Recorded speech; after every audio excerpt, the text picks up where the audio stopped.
లేదు. లేడీస్ కూడా మీరు అడగండి, చెప్పే పనులు తెలుసుకుంటే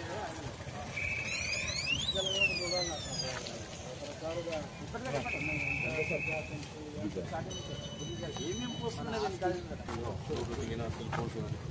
ఇది ఐడెంటిటీ ఇంకోటి బాబు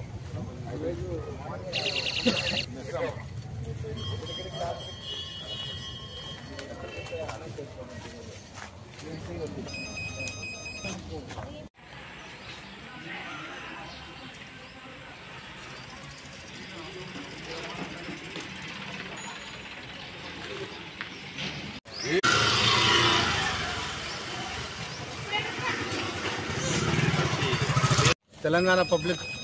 సర్వీస్ కమిషన్ గ్రూప్ 3 ఎగ్జామినేషన్స్ గురించి మెదక్ జిల్లాలో మా జిల్లా ఎస్పీ ఆదేశాల మేరకు ఈరోజు మన మెదక్ జిల్లాలో 19 సెంటర్స్